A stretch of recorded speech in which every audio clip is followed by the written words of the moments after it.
Hey everybody, my name's Joe. I'm one of the pastors around Westwoods.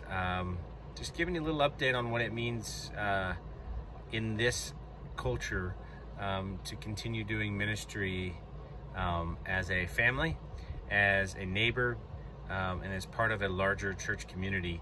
One of the greatest things that we're seeing right now is this idea of decentralized discipleship, which is basically saying we're not going to rely on the church doing the evangelism for our neighbors, for our family, for this. It's on us.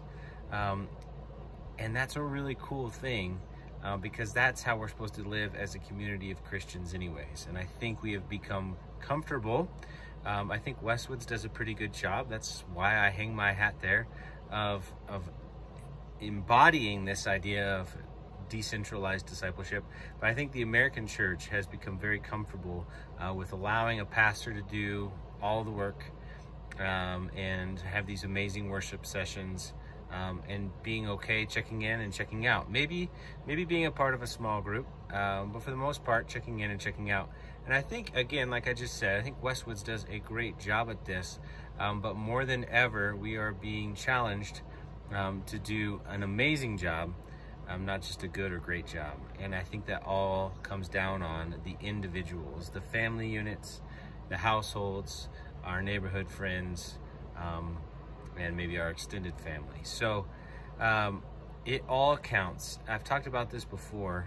And one of the things that we really love about our Westwoods model is our missional communities.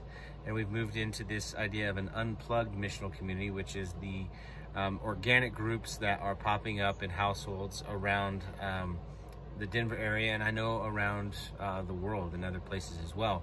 But those are great, but we can also just walk our neighborhoods and pray for each and every door that's in our neighborhood. That counts. You could get your family together and this Sunday is Serve the City. You can go pick up trash and pray for the people that might have dropped that trash, or pray for the people that it might have got away from their dumpster, or pray for the households as you're walking by them. That counts. Pray that that door opens, whether that's a proverbial door and you can actually have a conversation with those people, or whether that's a door for them in their life, knowing that someone cares and loves for them. It could look like going on a grocery run for somebody that needs groceries, or giving up a roll of toilet paper because you have some. Did you know that there's still a lot of areas that don't have resources? One of those being the San Luis Valley in southwestern Colorado. They don't have toilet paper and rice and beans. They just don't.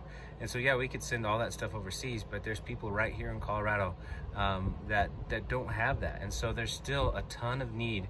We are not out of this whatsoever, but we're able to be more active. We're able to invite more into our households. And I would challenge us, me, our family, Westwoods family, to do just that, is to know that it all counts, whether that's smiling at somebody under a mask, and you can see the wrinkles in the eyes. At least you can for me. I'm got the wrinkles.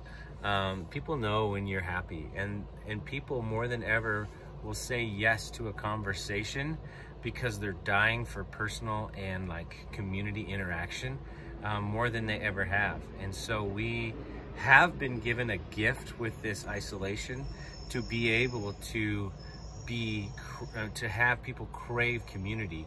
And I would just really encourage everybody to take advantage of that on the very small level to a very grand level of asking somebody to come into your home and to do a missional community in your home. We still continue to get questions of when the church is opening. We have a call, or Rick has a call with the governor's office soon to kind of figure out what that looks like. And what we have said is we see a ton of growth happening right now.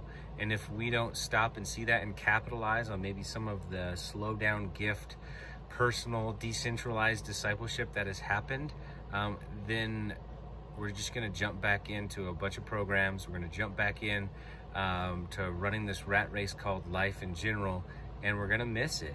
And we're going to look back on this time and go, do you remember when we had these family conversations? Do you remember when I got to walk with my friends that I live with down in the creek every day? Do you remember when we couldn't have organized sports and we didn't have a schedule that determined what our life looks like? We're going to miss that. We're going to go back to those things because some of those things are really, really good. But we can't take for granted what's actually happening right now, and work hard to make sure that we're open-minded enough to see what that looks like and can look like that in the future. And so I would just, and as an encouragement to me, to people that are watching, is pray. That's one thing that we can never stop doing, is that communion with God. God doesn't need us to witness to people. He can do that on his own. But he'll answer and listen to our prayers, and he wants to see us intercede on his behalf, and he wants to intercede in our lives. And so what he desires from us, what he's looking for, of what we know in John 4, is that we worship him and that we are an ambassador for his hope and for Jesus Christ. Like I said, I think in the first one of these, the gospel is pretty simple, but it doesn't mean that it makes life easy. So I think with our decreased schedules, that's a gift to be able to pour into what God has called you to and what he's calling you into. Yeah, love you guys.